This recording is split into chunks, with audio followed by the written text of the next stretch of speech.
Hello दोस्तों, कैसे हो आप सभी। आज मैं आपके लिए कहानी लेकर आई हूँ।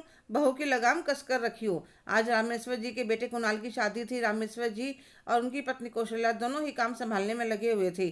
सारे रिश्तेदार आ चुके थे। जब कुणाल घोड़ी पर बैठने लगा तो कौशल्या जी ने खूब जमकर डांस किया। कुणाल एक मल्टीनेशनल कंपनी में काम करता है और होने वाली बहू अंशिका भी एक कंपनी में जॉब करती है। बहुत ही सुंदर और प्यारी थी अंशिका। रामेश्वर जी सोच रहे थे घर में एक बेटी की कमी थी, वह भी पूरी हो जाएगी।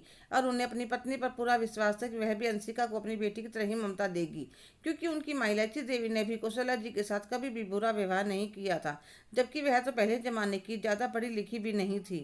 कौशल्या जी आज के ज़माने की एक पढ़ी लिखी महिला थी। सब नाचते गाते बारात लेकर लड़की वालों के यहाँ पहुँच गई। हंसी मजाक करते हुए जयमाला हुई, फोटोएं खींची गई, खाना खाकर फेरे, फिर विदाई। अपनी बहू को लेकर अपने घर आ गई। कौशल्या जी ने बहू बेटे की आरती उतारी, घर प्रवेश करवाकर सारी रस्में पूरी करवाई और फिर 2 दिन बाद हनीमून पर भेज दिया। 10 दिन में घूम कर वापस आ गई। अगले दिन बहू ने पहली रसोई बनाई तो सबने खाने की खूब तारीफ करी।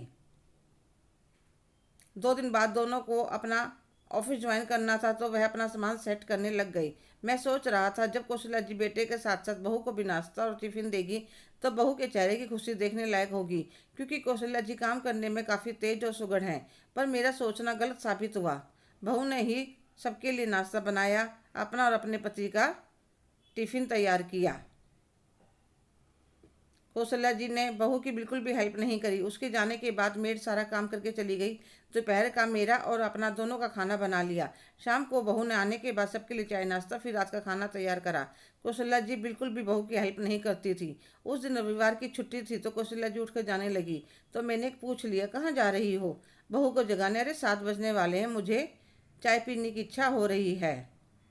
अरे तो क्या हुआ, तुम बना लो या मैं बना देता हूँ, नई नई शादी हुई है, आप समझते नहीं हो। जी, मेरी सहेली है ना चंदा, वह बता रही थी। शुरू में उसने अपनी बहू को ज़्यादा लाड प्यार दिया, अब नाक में दम कर रखा है। मेरे भले के लिए ही कहकर गई है। शुरू से ही बहू की लगाम कस के खींच कर रखियो। फिर हर रोज़ तो हम सब ठंडा नाश्ता करते हैं, दोपहर का खाना भी खुद बनाते हैं।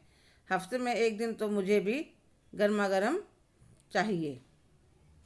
और पूरे हफ्ते के कपड़े रखे हैं धोने के लिए, वह भी तो धोने हैं। और बहू को आवाज़ मारकर जगा देते हैं जब वह नहाकर बाहर आती है। बहू आज तो गर्मा गर्म पकौड़े बना लो, कुणाल को भी बहुत पसंद है। ठीक है मम्मी जी, और हाँ नाश्ता करके कपड़े भी धोने हैं।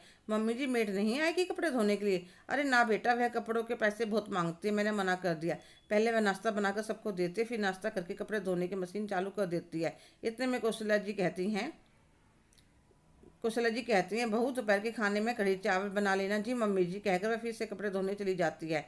और रामेश्वर जी के पास बैठे बैठे कहती, बेचारा कुणाल हर रोज टिफिन का खाना खाता है। तो वे बोल पड़ते हैं, वह भी टिफिन का ही खाना खाती है। हाँ तो वह भी खा लेगी गरम गरम।